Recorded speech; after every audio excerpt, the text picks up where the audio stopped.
Hello welcome दोस्तों, स्वागत करता हूँ फिर से आप सबको आपके अपने इस चैनल में। तो गई इस वीडियो के ऊपर डिटेल्स में डिस्कस करेंगे बिटकॉइन के बारे में। साथ ही में हम यहाँ पे डिटेल्स में बात करेंगे वाजिरेक्स के बारे में, और यहाँ पर कुछ ऐसे इंपॉर्टेंट चीज़ों के ऊपर डिटेल्स में डिस्कस करेंगे और बात करेंगे कि जितने भी वाजिरेक्स यूजर्स हैं जिनके फंड्स अभी इस टाइम पे वाजिरेक्स में फंसा हुआ है, तो आपके लिए ये वीडियो थोड़ा इंपॉर्टेंट होने वाला है। रीज़न बिंग, इस वीडियो के एंड पे मैं आपको कुछ टॉपिक्स ऐसे बताऊंगा, अगर आप कुछ भी केस भी फाइल कर रहे हो, इन दैट केस आप ये चीज़ें कोर्ट के ऊपर भी दे सकते हो। या फिर अगर आप नॉर्मली ऐसे क्वेश्चंस पूछना चाहते हो वाजिरेक्स को, तो इस वीडियो को एंड तक देख लेना ताकि आपको क्वेश्चंस के बारे में पता लग जाए और इस चीज़ के बारे में आप खुद के एंड से भी ज़रूर से एक बार सोच लेना, ठीक है।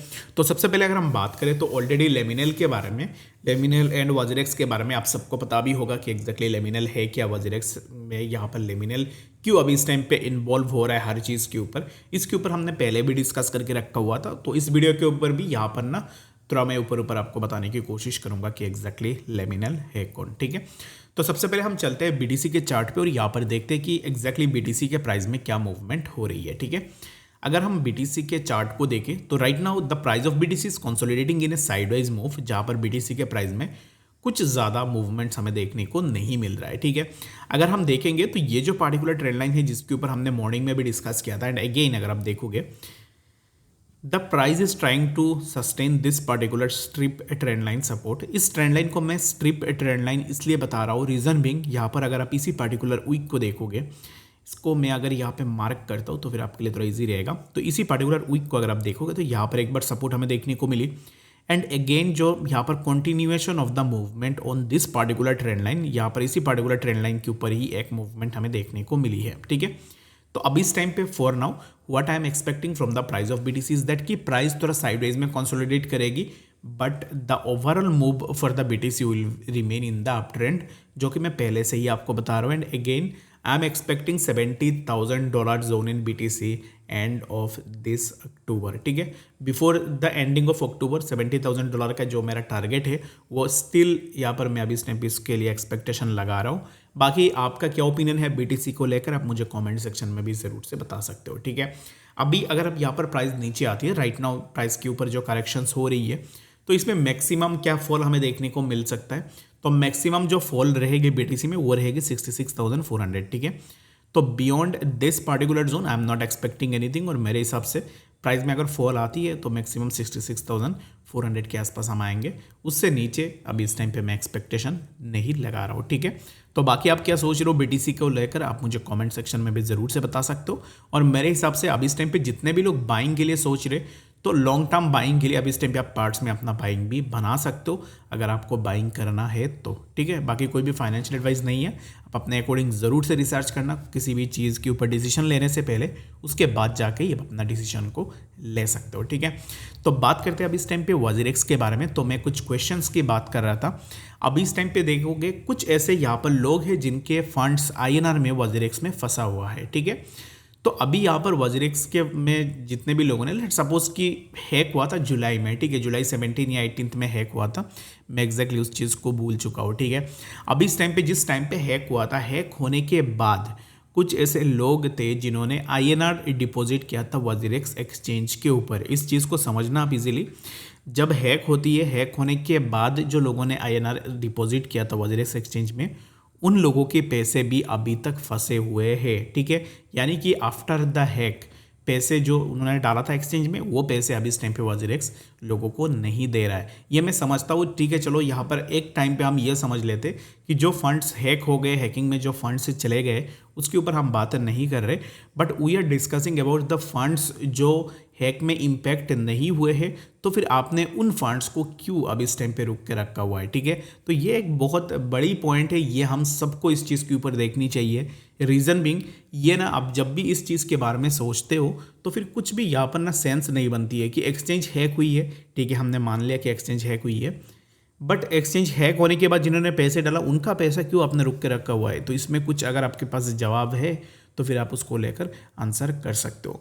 बट यहाँ पर ना थैंकफुली किसी ने ये क्वेश्चन पूछा था वाजिरेक्स के टाउन हॉल में, जहाँ पर ये क्वेश्चन पूछने पर निश्चल ने बताया था कि हम इसके ऊपर काम कर रहे and we are processing the refund for those जिन्होंने हैक के बाद अपने डिपॉजिट किया था एक्सचेंजेस के ऊपर। बट अभी तक यहाँ पर लास्ट जो टाउन हॉल हुआ था, इट्स अबाउट 15 डेज एगो हुआ था, if I am not wrong. उसके बाद से अगर आप देखोगे तो अभी तक कोई भी यहाँ पर डिपॉजिट, जो भी यहाँ पर जिसने भी डिपॉजिट किया था उसको अभी तक रिफंड नहीं मिली है। तो यहाँ पर इस चीज़ को देखोगे तो फिर आप वजीरेक्स के ऊपर कैसे ट्रस्ट कर सकते हो रिगार्डिंग द हैक, जहाँ पर अब इस टाइम पे हम सब तो यही ट्रस्ट कर रहे हैं कि एग्जैक्टली चलो यहाँ पर ये हैक हुई है, हैक में फंड्स चले गए हैं, बट जो फंड्स यहाँ पर हैक में इम्पैक्ट भी नहीं हुए उन फंड्स को भी आपने रोक के रख लिया। तो इसमें ना कुछ बहुत बड़ी ऐसी चीज़ है जो हमें इसको लेकर सोचनी चाहिए, ठीक है। द सेकंड पॉइंट जो कि है लेमिनेल को लेकर, ठीक है। तो लेमिनेल क्या है, अगर आप में से किसी को नहीं पता है तो लेमिनेल यहाँ पर एक कस्टोडियन वॉलेट्स प्रोवाइडर है जो कि वजीरेक्स के जो भी फंड्स थे वो फंड्स लेमिनेल अपने अंडर रख रहा था।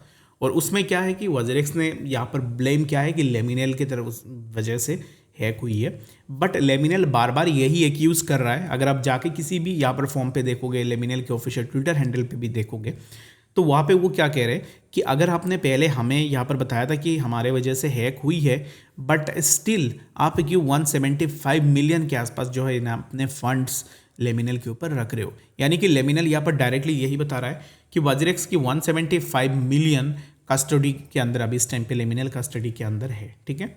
तो अगर आप लेमिनेल की वजह से हैक हुई है तो फिर अभी इस टाइम पे इतनी बड़ी फंड क्यों लेमिनेल के अंडर रख रहे हो, ठीक है।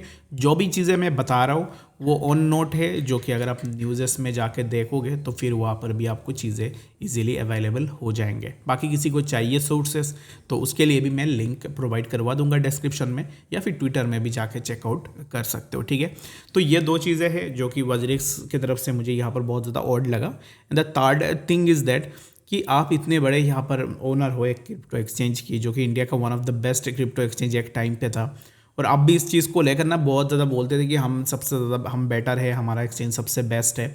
अब इस टाइम पे जब बात आई कि लोगों को हेल्प करने की, लोगों को रेजोल्यूशन प्रोवाइड करने की, इन द मीन टाइम अब इस टाइम पे आपका कमेंट सेक्शन भी ऑफ है, कोई क्वेश्चन कुछ नहीं पूछ सकता, और यहाँ पर नथिंग। अगर आप कुछ क्वेश्चन भी पूछोगे तो इन दैट केस वो आपको ब्लॉक करके रख देंगे। कुछ ऐसे बड़े इन्फ्लुएंसर्स हैं जिनको उन्होंने ऑलरेडी ब्लॉक करके रखा हुआ है। बाकी अगर आप भी जाके उनको कुछ भी क्वेश्चन पूछोगे तो इन दैट केस आप भी ब्लॉक हो सकते हो, ठीक है। पॉसिबिलिटीज़ बहुत ज़्यादा है। तो यहाँ पर बात यही है कि काइंड ऑफ ये एक डिक्टेटरशिप है जहाँ पे आप क्वेश्चंस नहीं पूछ सकते हो, क्वेश्चन रेज नहीं कर सकते हो।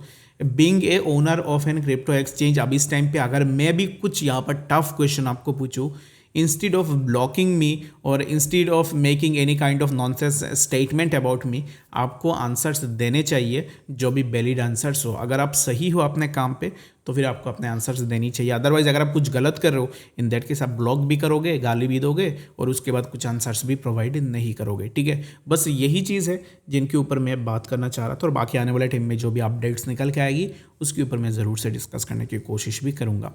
बाकी रही बात विड्रॉल की, तो विड्रॉल के लिए अभी तक कोई भी अपडेट नहीं है।